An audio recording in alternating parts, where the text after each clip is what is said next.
ঔষধ পকেটত নহয়, শৰীৰত গ'লেহে যেনেকৈ কাম কৰে, ঠিক তেনেকৈ ভাল বিচাৰ মোবাইলত নহয়, হৃদয়ত সোমালেহে জীৱন সফল হয়।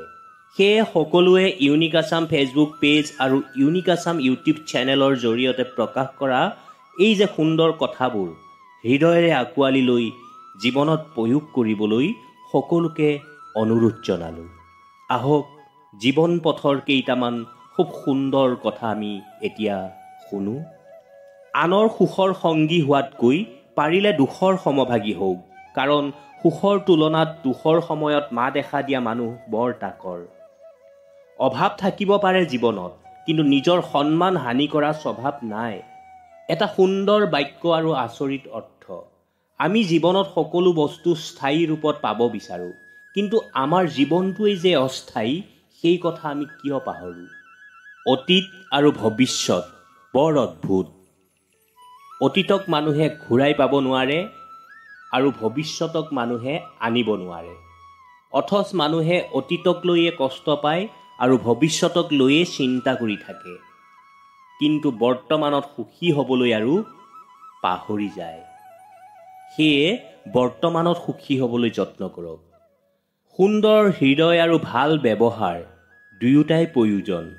সুন্দৰ সম্পৰ্ক এটা গঢ়াত সুন্দৰ হৃদয়ে সুন্দৰ সম্পৰ্ক গঢ়িব আৰু ভাল ব্যৱহাৰে সেই সম্পৰ্কক আজীৱন বান্ধি ৰাখিব।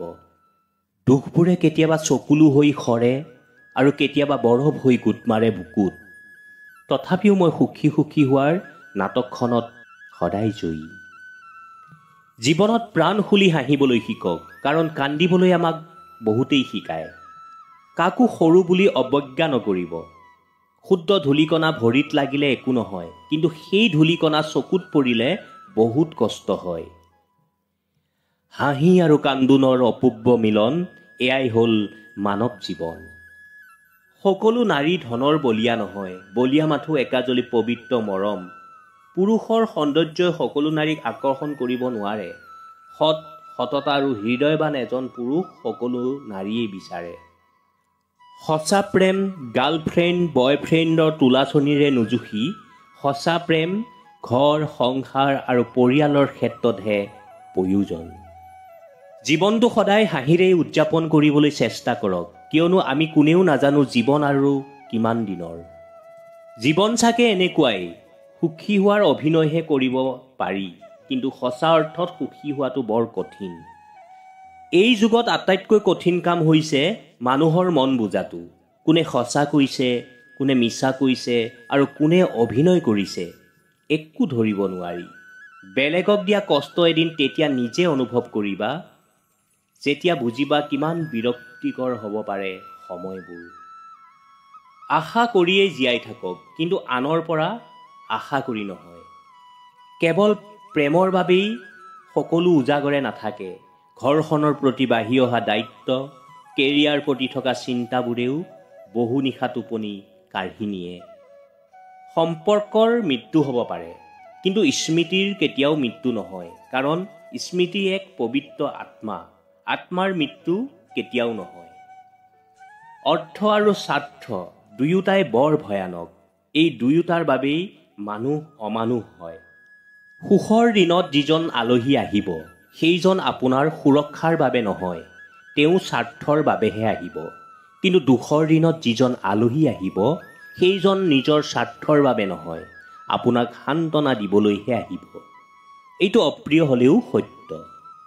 অভাৱৰ বাবে কোনো নাৰীক স্বামীৰ ঘৰ এৰি যোৱা দেখা নাই, কিন্তু সংসাৰ এৰি যায় ভাল পোৱাৰ অভাৱৰ বাবে, স্বামীৰ বেয়া ব্যৱহাৰ আৰু অত্যাচাৰৰ বাবেহে। যেতিয়া মন বেয়া থাকে তেতিয়া বেয়া শব্দ নকবা, কিয়নো বেয়া মনটো বদলাবলৈ সময় বহুত পাবা, কিন্তু বেয়া শব্দ কোৱাৰ পিছত ঘূৰাই আনিবলৈ সুবিধাই নাপাবা। ভালপোৱা মানুহজনৰ প্ৰতি বহুত মায়া থাকে। কষ্ট পালেও তাক পাহৰিব পৰা নাযায়, মন ভাঙি গ'লেও ঘৃণা কৰিব পৰা নাযায়। সময় আৰু পৰিস্থিতিতকৈ ডাঙৰ শিক্ষক আৰু কোনো নাই, কিয়নো ইহঁত দুটাই শিকিবলৈ মন নথকা জনকো জীৱন সংগ্ৰামত কেনেদৰে নিজক খাপ খুৱাই চলিব লাগে ভালদৰে শিকাই দিয়ে, লগতে সাহসী হ'বলৈও শিকায়। সংগ্ৰামী হ'বলৈও শিকায়, আত্মবিশ্বাসী হ'বলৈও শিকায়, নিজৰ ভৰিত থিয় দিবলৈও শিকায়। গতিকে কথাখিনি জীৱনত মনত ৰাখি আগুৱাই যাব। প্ৰেম এক স্বৰ্গীয় উপহাৰ, যিয়ে নিমাত-জন্তু এটাও বশ কৰিব পাৰে। ভাল কাম কৰি যাওক, কোনোবাই আপোনাৰ প্ৰশংসা কৰিছে নে হিংসা কৰিছে এইবোৰ চোৱাৰ কোনো দৰকাৰ নাই। কাৰণ পুৱা সূৰ্যটো যেতিয়া ওলায় তেতিয়াও কোটি কোটি মানুহ শুয়েই থাকে।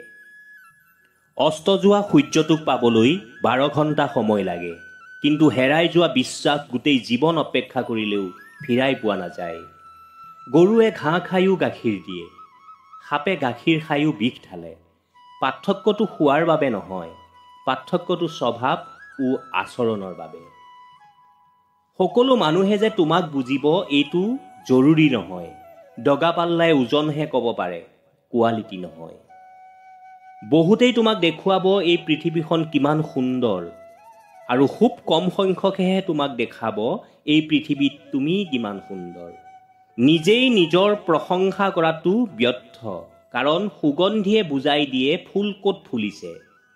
সকলোৱে বিচাৰে প্ৰতিজন লোকেই আগবাঢ়ি যোৱাটো, কিন্তু কোনেও মনে নিবিচাৰে নিজতকৈ অন্য কোনোবাই বেছি আগবাঢ়ি যোৱাটো। গৌতম বুদ্ধক এজনে এদিন প্ৰশ্ন কৰিছিল, আপুনি ইমান মহান আৰু ডাঙৰ মানুহ যদিও মাটিত কিয় বহে? গৌতম বুদ্ধই কৈছিল, তলত বহি থকা মানুহৰ ওপৰৰ পৰা সৰি পৰাৰ কোনো ভয় নাই।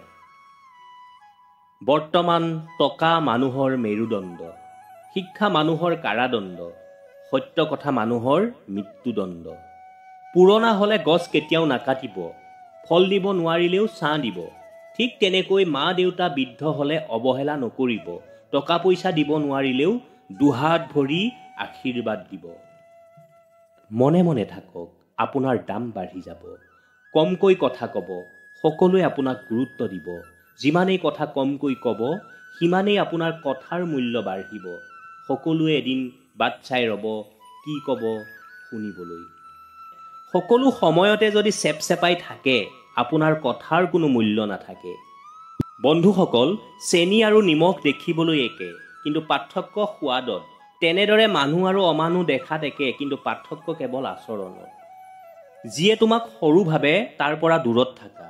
যিয়ে তোমাক মিছা কথা কয়, যিয়ে তোমাক ব্যৱহাৰ কৰে, যিয়ে তোমাক সন্মান নকৰে, সেই সকলৰ পৰাও দূৰত থাকা।